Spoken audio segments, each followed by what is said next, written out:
our 22 News Broadcast Center. This is 22 News in Focus. Today, what you need to do in order to feel safe following the bombings in Boston. Here's Laura Hutchinson. Good Sunday afternoon and welcome to 22 News in Focus. I'm Laura Hutchinson. Massachusetts was attacked last week at the Boston Marathon. That tragic event itself left 3 dead and nearly 200 people wounded, and it has many people feeling unsafe 1 week later. So that's where 22 News in Focus comes in. Today we'll talk about the disaster and how something like this could happen so close to home. We'll talk to a behavioral expert about the trauma this will likely cause those who witness this in person or on TV and what they can do to feel safe again. We'll also talk to experts in terrorism and homeland security about our nation's security and what needs to be done to ensure this doesn't happen again. But first, we begin today with Major Thomas Grady, chair of the Western Region Homeland Security Advisory Council. Thank you so much for being here. I appreciate you coming. Thank you. You know, you're involved in law enforcement. You put on big events. You're involved with getting community resources together when events happen. What was your reaction, first of all, what you saw? You know, this is the type of thing you would respond to in Western Mass. Yeah, I think shock, which is I think what everybody experienced when it initially happened, and then immediately after that, how do we respond? How do we immediately get into this incident, prevent any further kind of injury or death, and take care of the people that were injured during the blast? That's our focus. Now, as someone who's involved in law enforcement and does this sort of thing, what did you think about the response out there? I think the response was phenomenal, and it really circles back to training, and that's one of the key things that the Homeland Security Council focuses on. Ironically enough, we have been planning a seminar on incident response to terrorist bombing, which we're going to hold in Northampton for 2 days in May, and the classes are completely full. And I think that's a direct response to the incident that happened, but we're constantly looking for threats that could affect any place in the Commonwealth, and we work with our partners in MEMA and the Executive Office of Public Safety and Security to try to target those trainings and then find the equipment gaps that are needed to support the training. It's sad that we have to have that training, though. You know, this happened an hour and a half down the road, you know, and you know, is this why you were having that class or this training course, or is this something that you were going to do anyway? Yeah, we actually we sent 30 people over the last year to New Mexico to what we call the bomb school down there that is conducted with the focus of bringing that training back. It was just another area that the Homeland Security Council felt that we needed to provide training that wasn't necessarily available locally. So it had really nothing to do with the incident at all. We had been planning this for several months. So do you feel like the response was adequate? Did you see something that we can do better in? I mean, just from your experience now, you know. Yeah. I think what will end up happening is we do after-action reviews of this at the state level.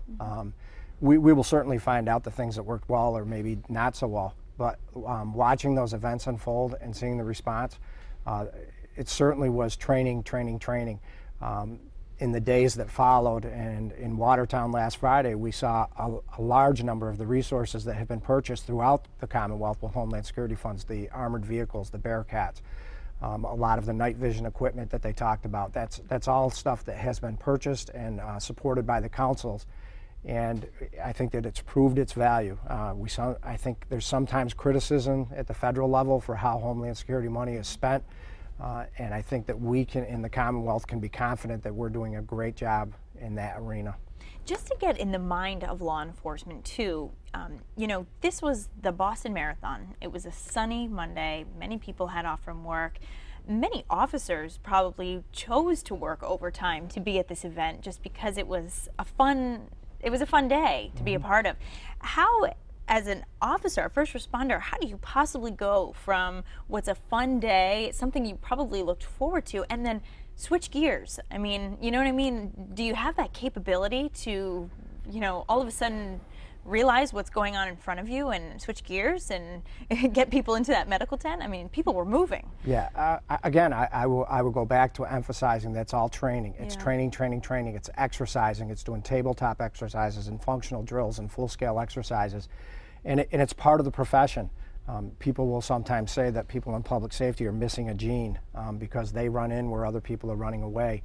And I think that that's a tribute to all of the men and women that were there. And the other thing that I hope that people realize is that all of the agencies that responded in public safety, police, fire, EMS, hospital personnel, Department of Public Works, Massachusetts Emergency Management, FBI, state police, all of these resources blended together for one common goal, and that's the key to the strength of any incident of this type, and I think that's a key to the strength of for the Commonwealth of Massachusetts. It was amazing to see, as you said, they run toward it, even in those initial, I mean, we've all seen it now, the video of the explosion, you know, and as it's going, you'd think people would be running away, but you instantly saw people running in. It's just absolutely incredible, and I just feel we are so lucky in Massachusetts to have people who are that trained. As far as events go now, I mean, you even are putting together a marathon event right now. This is something you're working on.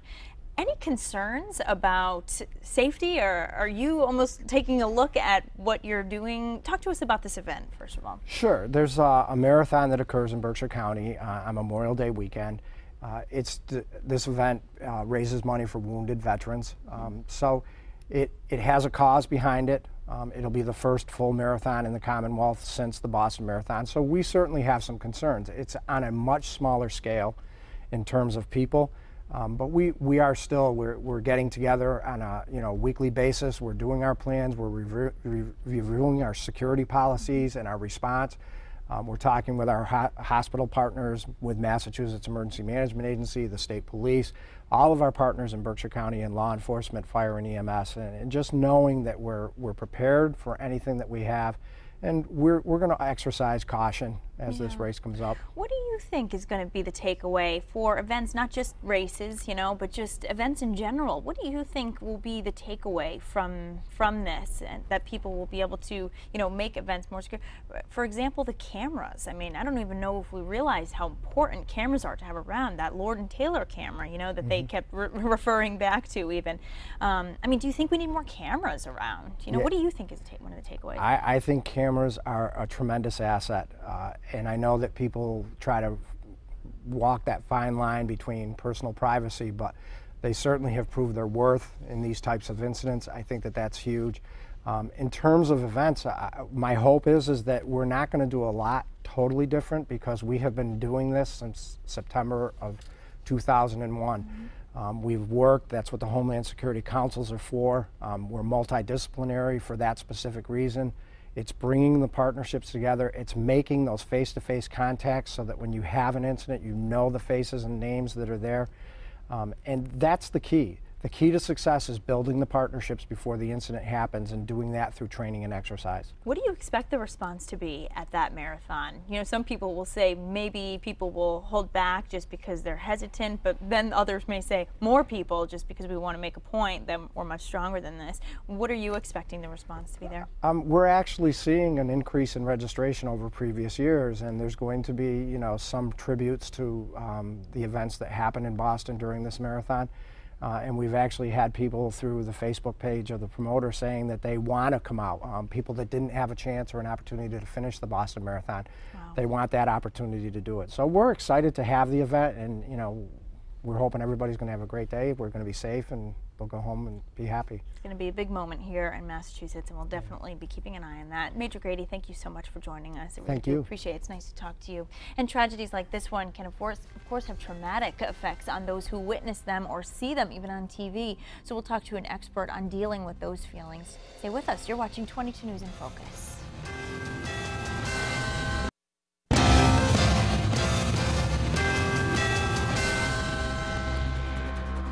Welcome back to 22 News in Focus. Today we're talking about the tragedy in Boston last week. Before the break, we were discussing the security measures that are taken at large public events like the Boston Marathon and what changes could come from last week's events.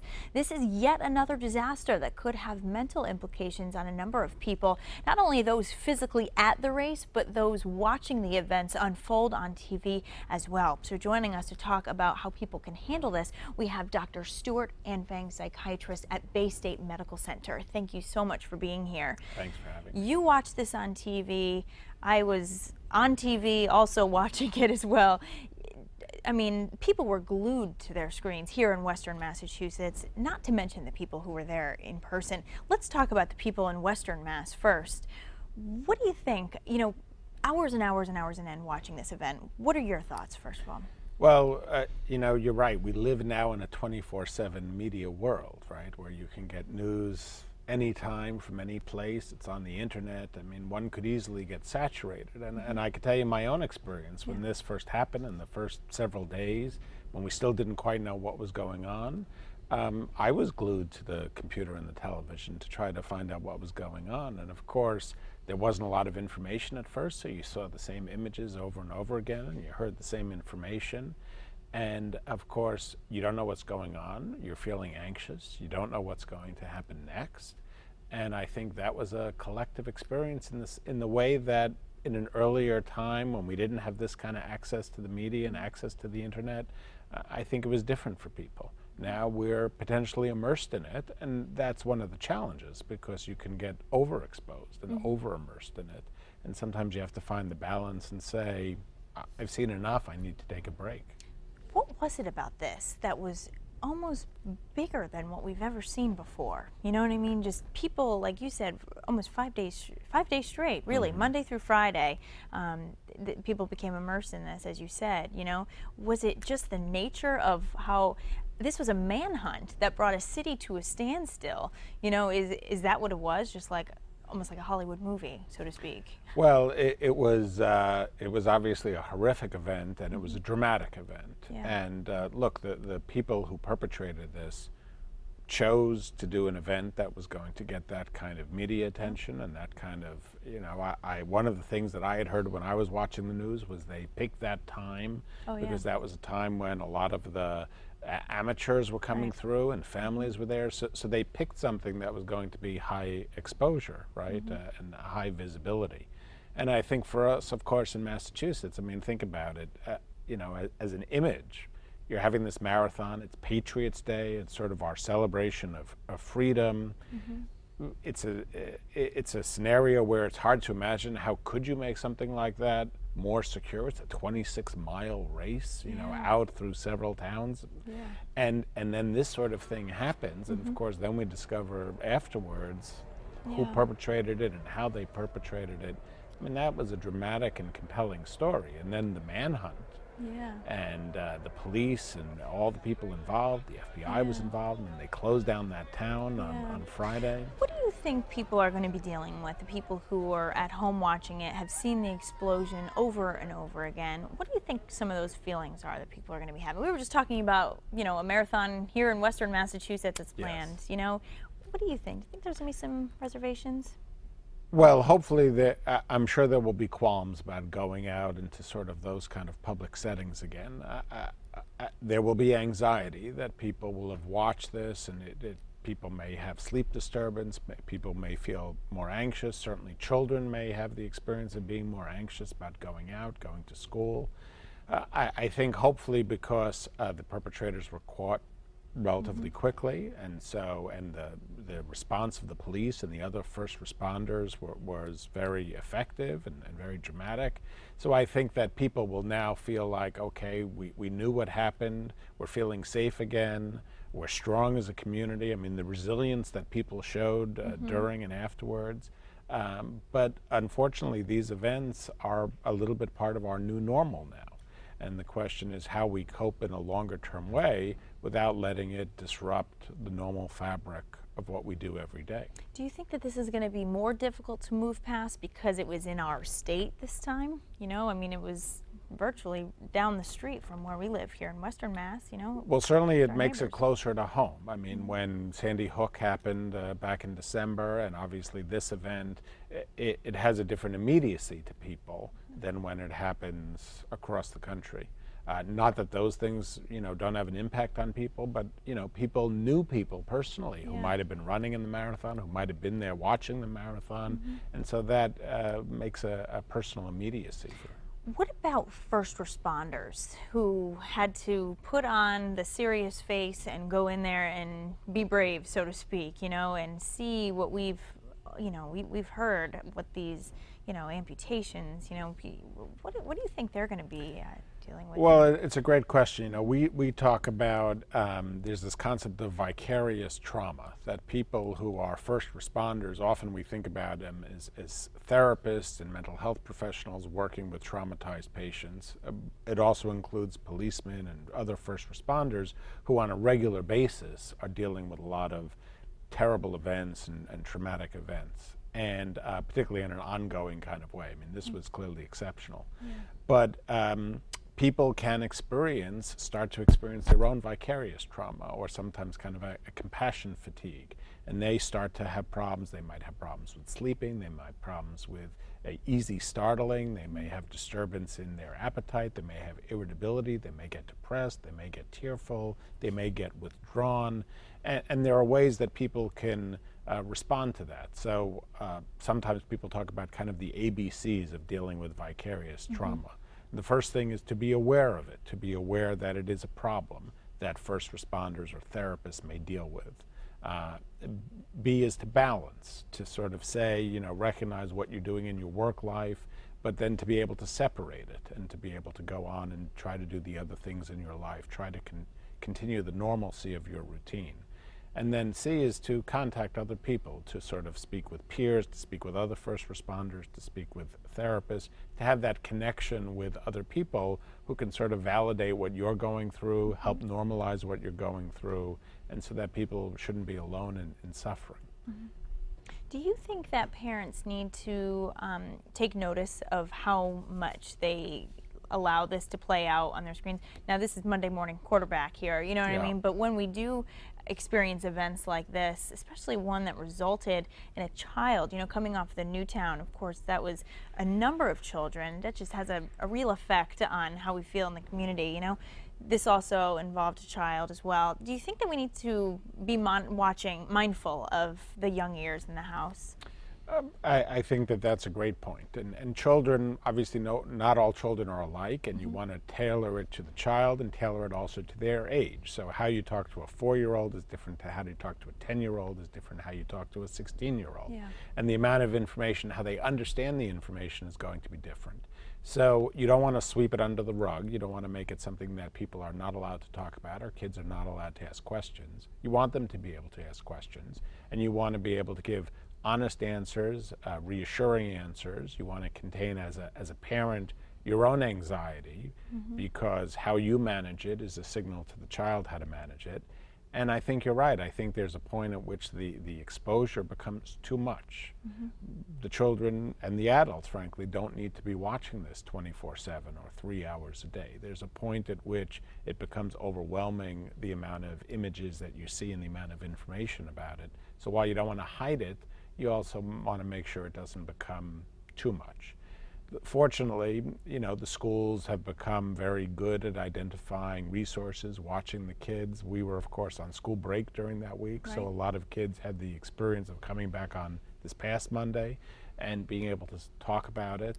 But the important thing is to be aware of it in your child and not to ignore it, and to be aware of potential warning signs. Very quickly, too, what would some of those mannerisms be for a child who may be disturbed? So I think you'd be watching for things like wanting to be isolated, not wanting to go out, very clingy behavior, a lot of crying, sleep disturbance, irritability, regressive behavior, you know, children who are sort of going back to problems with, you know, having accidents, things like that.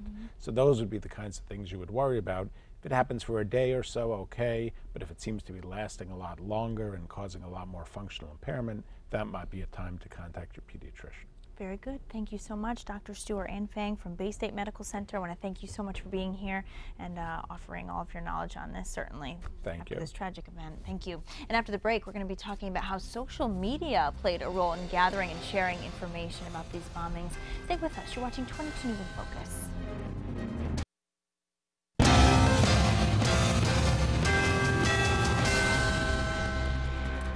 Welcome back to 22 News in Focus. If you are just joining us, today's topic is the aftermath of the bombings that took place in Boston on April 15th. In the past, it could have taken days and weeks to get information out about an event like this and possible suspects. Modern technology made it possible for images to be sent to the internet, law enforcement, and the media just seconds after the attack. Social media is also used as a way for terrorists to maintain contact. So here to discuss the role of social media during events like this, we have Dr. George Michael, a lecturer with the Criminal Justice Department at Westfield State University. Thank you so much for being here. And we should mention you've also written books on terrorism, so this is really a topic that you're well knowledgeable on. So, yes, it interests me, this notion of these self-radicalized terrorists who seem to have committed acts of terrorism without any direction from a central organization, but really took it upon themselves to carry out that horrific attack. Yeah. So when we talk about social media in this sense, first off, I mean, how things have changed so much. You know, even following Boston police on Twitter, they're sending all their updates that way. You know, do you feel like this was a good thing as far as all this goes, or is this almost information overload a little bit? Well, there can be an element of information overload, but I think it's also a good way to obtain information, obtain leads from people that they know they can access certain platforms, and by doing so they can find information as it unfolds, and also it can be interactive where they can also feed information that might be useful in the investigation. Do you think that this would have packaged itself in 5 days? It really, I mean, it came together. We were, you know, we've been talking all program about how people were just immersed in this for days. Do you think it would have gone in the same direction had it not been for all the cell phones and the picture updates and, you know what I mean, all of that? Do you think that this would have gone a little differently had technology not been the same? I think so. It would have been more difficult to obtain the perpetrators. For one thing, the surveillance footage was ultimately what was able to cue the authorities on who was responsible for this, and so the authorities were able to disseminate those messages, those images of the perpetrators out using social media and regular media, and by doing so they were able to obtain the leads which ultimately resulted in the capture of these two. Now, any concerns about, now, there's terrorists actually using our social media as well. You know, that's one angle of this as well. There's, of course, the positive of getting information out there. Are there any concerns about what terrorist groups are also on our social media and intertwined in our day-to-day? Sure. Terrorist and extremist groups have been among the most adept at really implementing social media. For example, YouTube. Tamerlan Tsarnaev, he had a YouTube account, and on his YouTube account he uploaded videos that valorized the Chechen fighters, and so he was very interested in that, and that probably should have raised some red flags to authorities, but it's important to point out that those videos are really common on platforms like YouTube, and so it's not just extremists who watch those. There are people who are for example, terrorism analysts might glean that for information, or people who are just curious. And moreover, just because a person may hold radical or extremist views, it does not ipso facto mean he's a terrorist. Now, from what you've been read, you were, you know, talking about this self-radicalization as well. What is your analysis of what you've seen, you know, just over the time? Obviously, we're all digesting this information. Everybody takes it all in differently. What do you see, you know, as an expert in this topic that maybe others might not be seeing and thinking about? Yeah, I think the authorities right now, they want to determine how the two brothers were radicalized. Were they radicalized in Russia when Tamerlan visited there? They're originally from the Caucasus region, from Dagestan.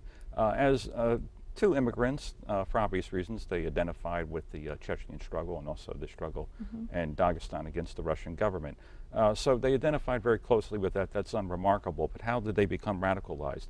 Well, so far what we've received, the evidence that's been available so far, suggests that they were pretty much self-radicalized. They were radicalized in America. Tamerlan, in particular, he seems to have exhibited quite a bit of alienation. And this is something that we see very often with jihadists in the West. They often feel a profound sense of alienation, and they seek solace in some kind of larger global jihadist movement that gives them a sense of identity.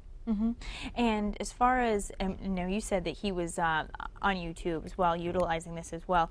Do you think that we are tracking that information enough? You know, are we looking, do you feel like our government is looking into those, you know what I mean? I mean, social media is so large, you know, to possibly be able to monitor absolutely everybody's account. But do you think that we are honing in on social media enough? Is this a powerful entity that we almost need to be paying more attention to? Yes, our authorities are certainly looking at social media. For instance, Facebook. Authorities can look at Facebook pages. In fact, that's one of the big drawbacks from some extremist groups and terrorists. Oftentimes they'll post revealing things on Facebook that later can come back really to burn them as a part of an investigation. If they put any kind of incriminating information, it could be later used against them. And of course, that's something for people in general to know about as well. Sure. But also, when we're, you know, updating ourselves on this information, the misinformation that can happen, you know, when you have events like this happen, we were just talking about how traumatic that can be for somebody, you know, and to sort of take in misinformation sometimes. I mean, do you have any concerns about that, just how huge that has become in our society? Yeah, as you mentioned before, there can be a bit of information overload, and sometimes it's hard to separate the wheat from the chaff, and yes, there can be a lot of misinformation just because of the sheer multitude of information that's out there. And so yeah, I think that's sometimes information can be misleading just because there's an abundance of it. Now, when we talk about the terrorist groups, one of the questions is, after this happened, was who's going to claim this? You know, when they are on these social media sites, it's more anonymous, almost, sort of. You know what I mean? I mean, is this, you know? Once again, I mean, we're taking a look at what they're putting online, but this is anonymous. Is this almost hurting? Is it almost a step backward for us, so to speak? Like, for, you know what I mean? If you're not able to really track all this information, do you know what I'm saying? Yeah. Well, who was ultimately responsible? Who takes credit? Yeah. It seems so far that they really acted on their own volition. That they didn't do this as part of any command from a central organization. So they seem to have taken it upon themselves. No one has claimed responsibility. No terrorist group has claimed responsibility for it. In fact, the Chechnyan separatists have actually distanced themselves from it because traditionally they've targeted Russian interests. They haven't really targeted American interests. And so it's remarkable in that sense that we have these two young men who identified very strongly with the Chechnyan separatist movement, but nevertheless struck American interest. But it's worth mentioning that over the years, these radical Salafist groups like Al-Qaeda have had a big influence on the Chechnyan separatists, and as a result, there's been kind of an Islamicization of that movement. What was originally kind of an ethno-nationalist separatist movement has really taken on more and more of the characteristics of radical Islam. All right, very good. Dr. George Michael, I want to thank you so much for joining us. Really do appreciate it. And before we let you go as well, any changes that you think that we're going to be seeing after this, as far as social media is concerned, even like the, you know, craft of students as you're teaching them as well? Yeah, I think it'll certainly, there'll be more interest in social media. Getting back to Dzhokhar Tsarnaev, there have been Facebook pages that have been recently created now supporting him, saying that he was framed, that he's not really the true perpetrator. So yeah, we see kind of interesting cross-fertilization among different parties with respect to social media. It is ever evolving. Thank you so much for joining us. I do appreciate it. Thanks for coming on and talking to us about that. Thank you. After the break, we're going to be discussing what law enforcement is doing to solve this horrendous crime. Stay with us. You're watching 22 News in Focus.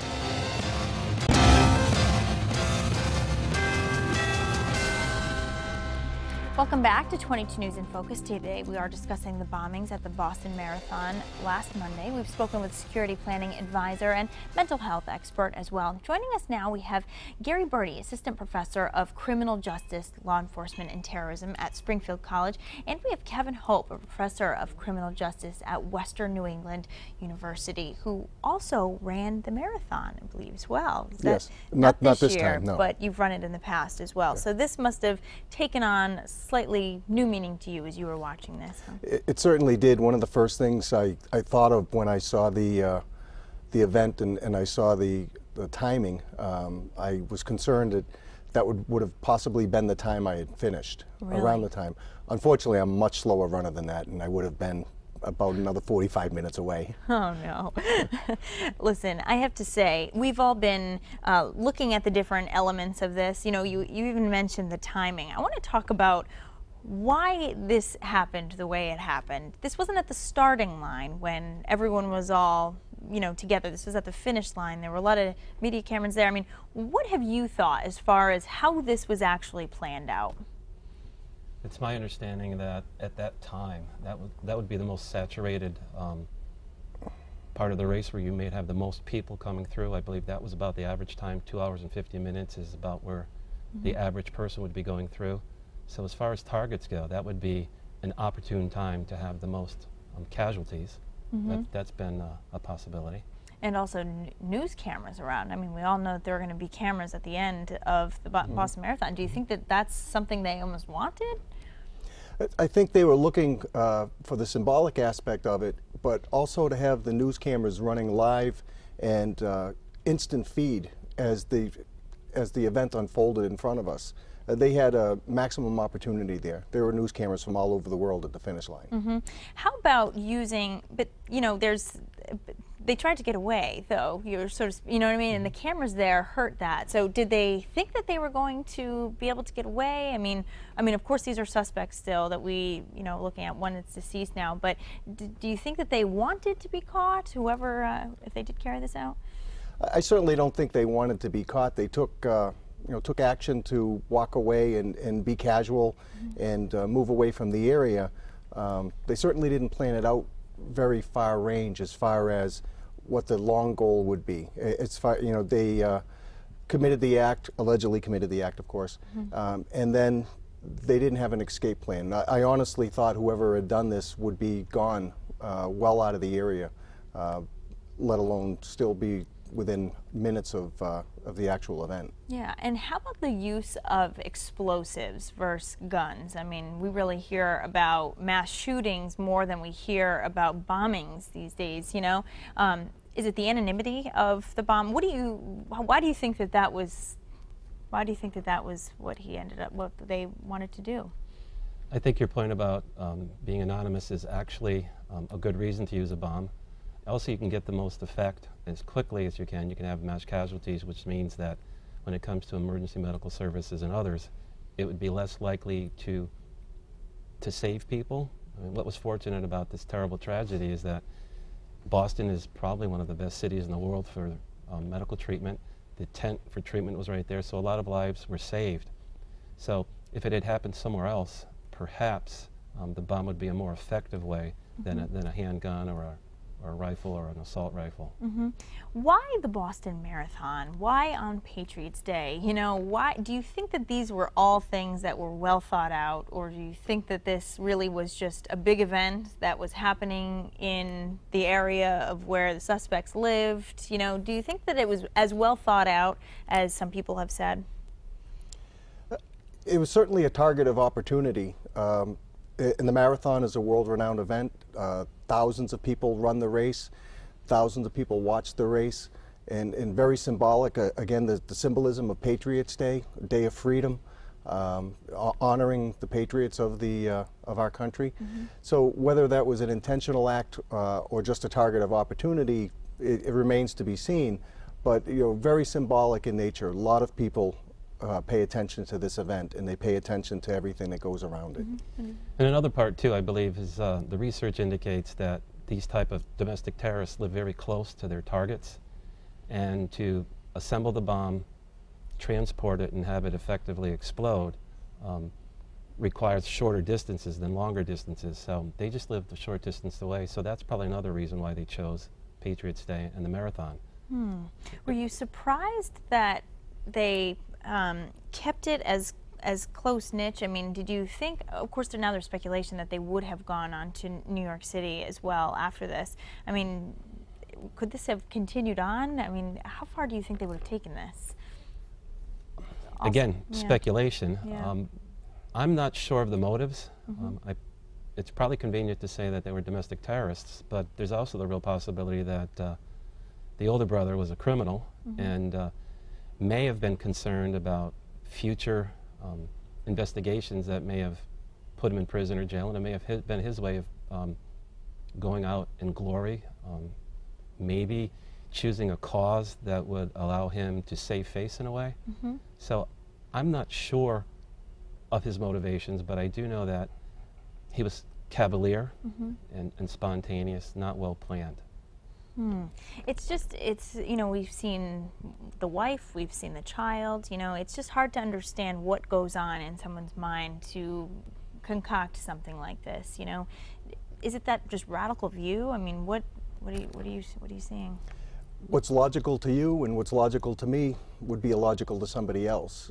He was probably acting in what he thought was a logical manner. You know, committing an act and a symbolic act, but also carrying it through to fruition. That often doesn't happen. Sometimes people will fantasize about their acts and never really try to complete them. He completed his act, and then he was willing to try to commit others. And is it that just getting that notoriety as well out there? I mean, this was totally different from what we've seen. We've seen the malls, we've seen the movie theaters, we've seen the schools. You know, is this just another act of just getting your name out there and being somebody?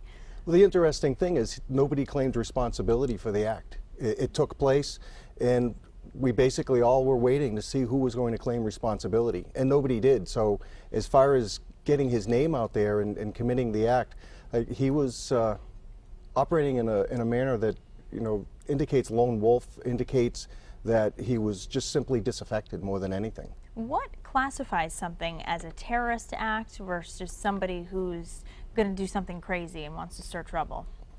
One of the difficulties with terrorism is defining it. There's state jurisdiction, there's federal jurisdiction, there's the concept of weapons of mass destruction, which is certainly a federal crime, which carries the death penalty as a possibility. So it really is defined by the unique and special circumstances of each case. In this case here, it would probably be a domestic terrorism because they are, at least the bomber number 2, the younger brother, was an American citizen, so that qualifies under the definition. But terrorism is using a weapon to injure, damage, or threaten or plan to hurt individuals. And in the government, I believe power plants, federal facilities, judges, or law enforcement officers. So something that's directed against the organization of the federal government qualifies as terrorism. And when does this step beyond local law enforcement, get handed on to the FBI? I mean, when does that happen? You know what I mean? When is it decided that something greater is needed? I believe this happened almost right away.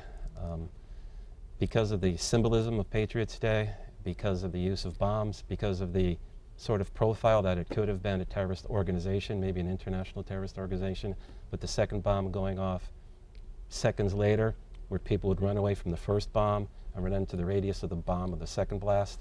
So it did have the sort of the hallmark of professional terrorists.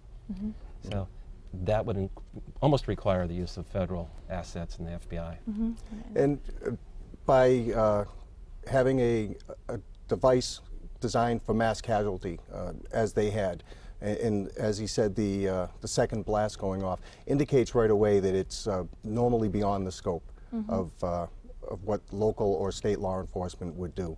And having the FBI come in and everybody working together as a team, and that's the hard part in law enforcement, is having multiple agencies work together and cooperate together, and it certainly seemed to come together this time. Yeah, well, it's just scary to hear that this is the first terrorist attack since 9/11, you know? That's just scary to hear. That resonates with people when you say that. Is this, do you feel the start of, you know, you hate to say that we're going down that road, you know, and that we're going to be seeing this more, but I mean, you know, I hate, again, just how do you know when this is an act of terrorist or if this is just somebody, you know, who's crazy? If they were domestic and they were disaffected or somehow radicalized recently, I wouldn't be all that concerned about it being the beginning of a wave of terrorism or anarchy. I think it's a great thing that we haven't had any incidents like that that actually resulted in bombing since 2011, which means the law enforcement community at all levels are probably doing a very good job of keeping us safe. Do you think that this is actually going to cause problems between the United States and Russia or, you know, any other groups? I don't know. Yeah. It's still under, I think, under investigation. It'll take a while to sort that out. It's scary to think about, you know, once you start labeling this as a terrorist attack, you know, and involved with radicalist groups. We are going to continue. I'm going to hang on to you, and we're going to talk to you again after this. So stay with us. We're going to continue this conversation after the break. Stay with us. You're watching.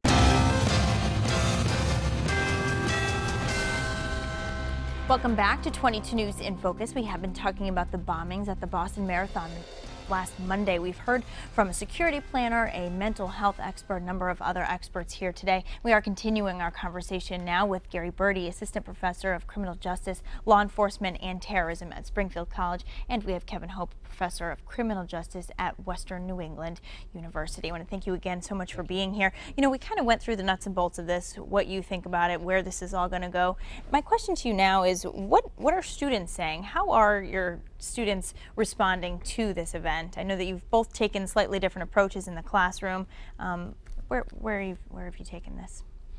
Some of the students actually made a connection between Waco, which happened in 1993, and the not very well-known fact that Timothy McVeigh was at Waco, and he was sort of radicalized as a result of government action.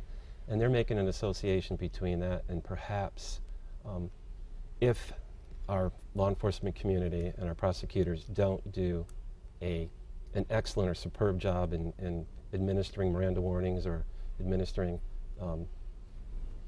the rights of the accused, that may cause further acts of terrorism, because people will use that as an excuse or as an opportunity to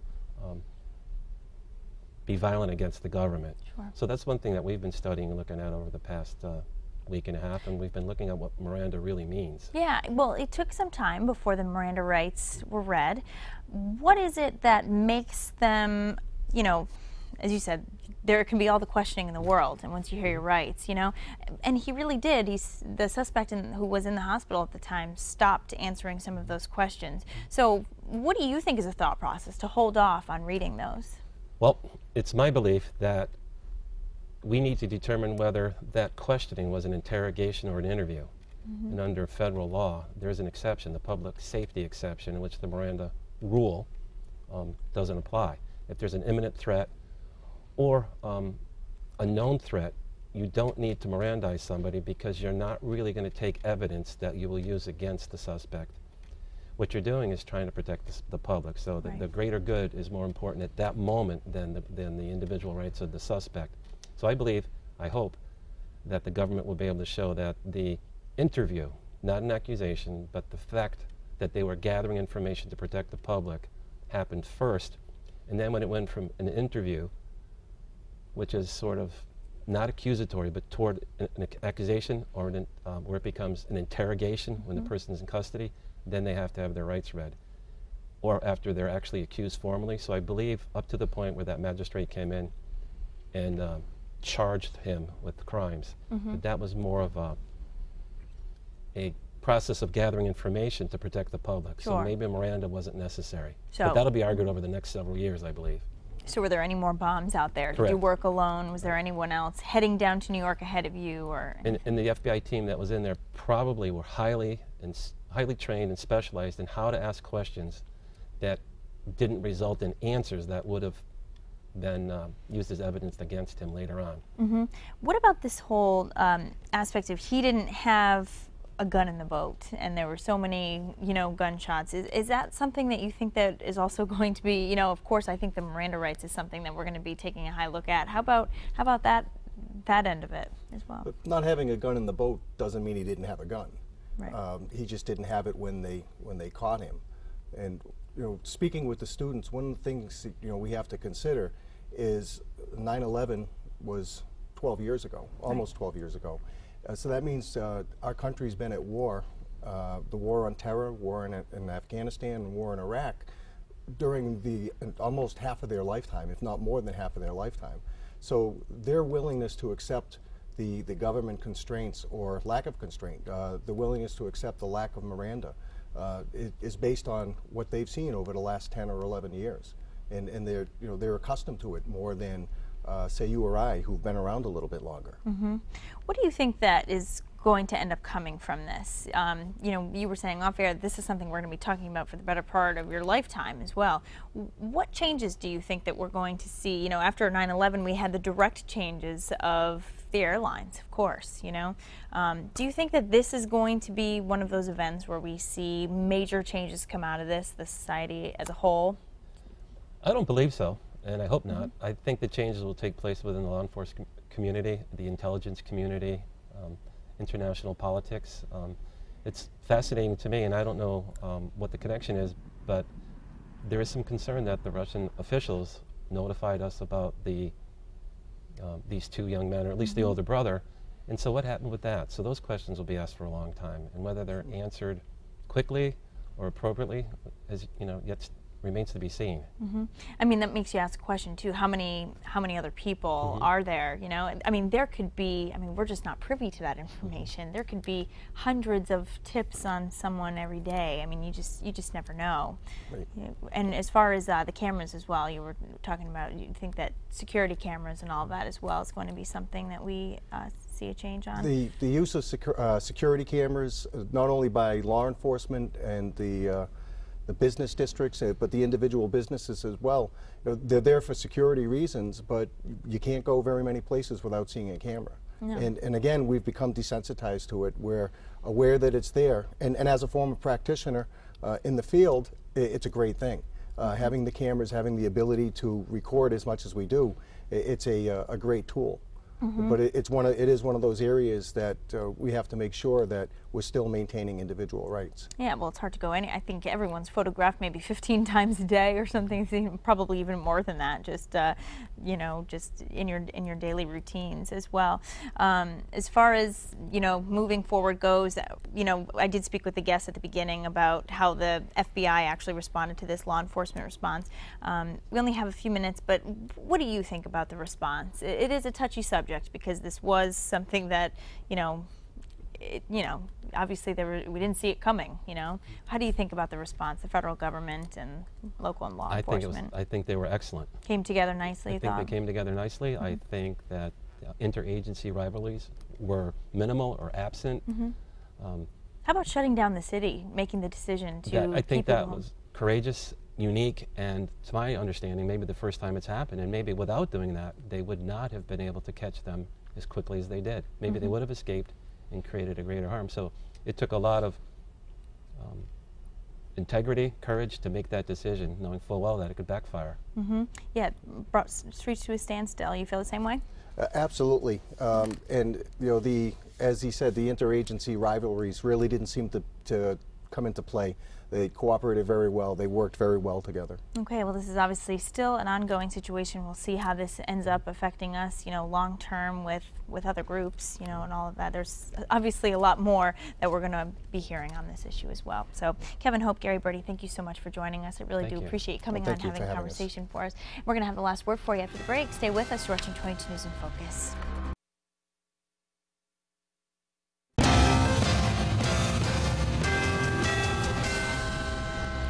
Welcome back to 22 News in Focus. Today we've been discussing the Boston Marathon bombings and their effect on our society, as well as what law enforcement is doing to solve this terrible crime and provide security at future public events. That is our program for today. If you've missed any of it, you can watch it in full on our website at wwlp.com. From all of us here at 22 News, we wish you a wonderful Sunday. Take care.